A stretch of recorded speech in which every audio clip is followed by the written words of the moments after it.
The Showdown is not meant to cause offense or harm. The viewer acknowledges any reliance on the accuracy or completeness of said content should be done at their own discretion. The host apologizes in advance for any affront as a result of personal attacks.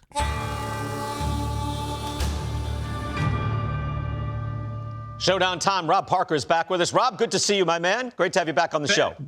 Good to see you, BK. I'm glad you're back, my man. And want me to take it easy on you, or should I rough you up? Which one?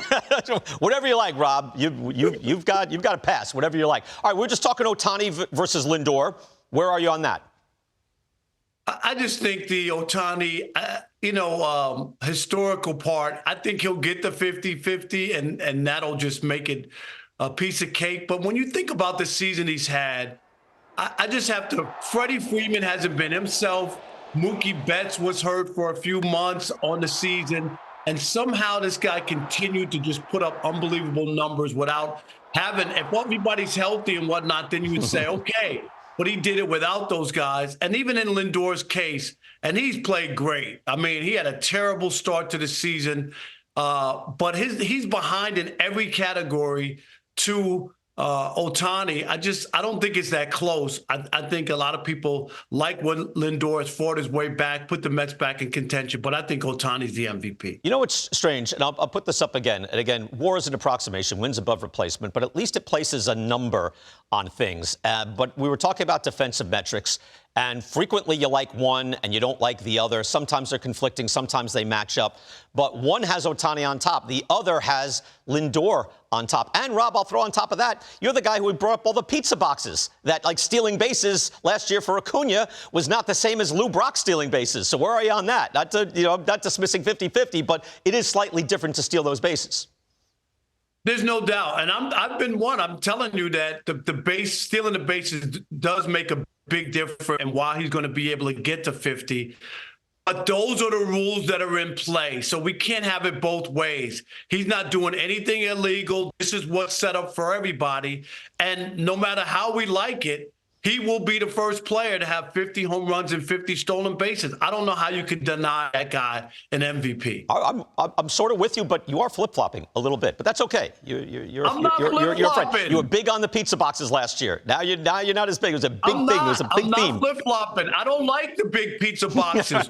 But I'm saying he's playing within the rules, so we can't say there's only 4 guys with 40 steals. There's only 4 guys with 40 steals. So I know that's plays that he is leading the league. All right, Jackson Chourio, speaking of, now it's 2020, right? Steals and home runs. First guy to 2020 in his age 20 season. I mean, this is serious. When you're age 20, you usually develop into, and you're at this level, like a Hall of Fame level. So if you could pick one of this, great National League rookie class and have them for their whole career, Chourio, Paul Skenes, Jackson Merrill, Padres. You could have any of them. Who would you go with? Baseball is about pitching. I'm sorry. I know everyday players are great. Paul Skenes and what he can do to a team to elevate them. When you have that guy at the top of your rotation, if you tell me he's going to pitch like Justin Verlander and pitch till he's 40 and give you a chance to win, and you're not going to have 8-game losing streaks with that guy at the top of your rotation, from the stuff I've seen from Paul Skenes, I'm going pitching. I was going there too, but I'll tell you what, second half for Jackson Chourio, he's slugging .585. So this guy is already a serious power hitter, shown that he could be a serious power hitter. Look at 371 on base. The weighted runs created plus is 161. He's 20, so that's 47 games, but it's the second half, age 20 season. Meantime, here's another thing.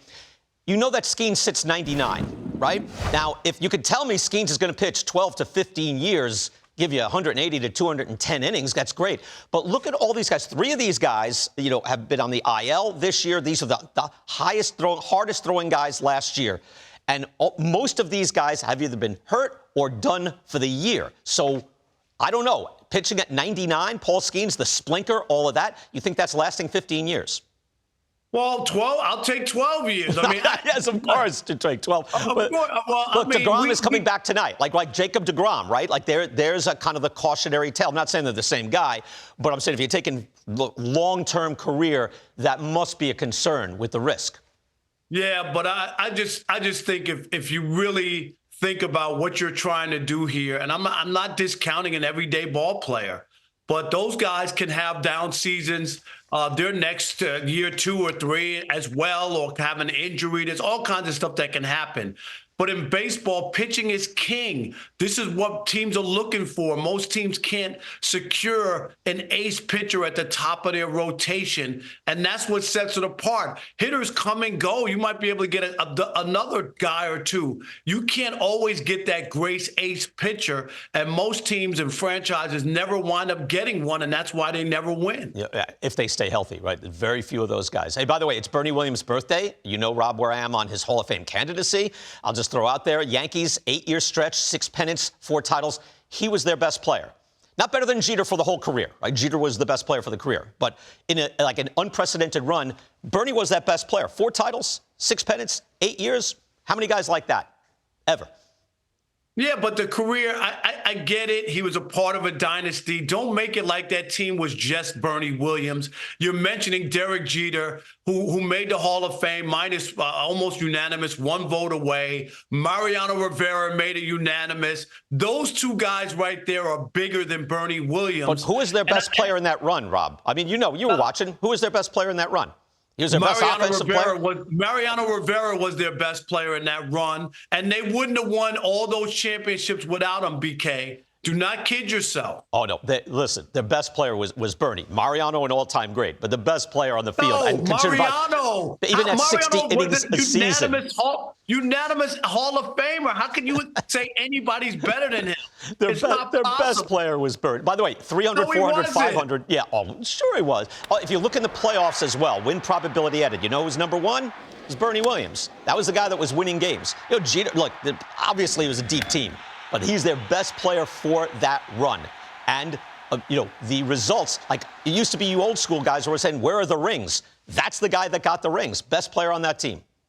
I think the only reason that people even entertain the Bernie Williams is because Scott Rowland got in, and once you put him in the Hall of Fame, I just think you make it questionable, and you can look at a lot of players. And then if you want to base it off of Scott Rowland, then Bernie Williams and Keith Hernandez. You got to do every guy objectively. No, you have to do every guy objectively. I know you want Bernie Williams was a very good player, a big part of that dynasty, but I'm not putting him ahead of Derek Jeter, and I'm not putting him ahead of Mariano Rivera as the best player on the team during that run. We knew that at the time. No, we knew that at the time. We forgot. I know you're locking the doors in Cooperstown. I get it.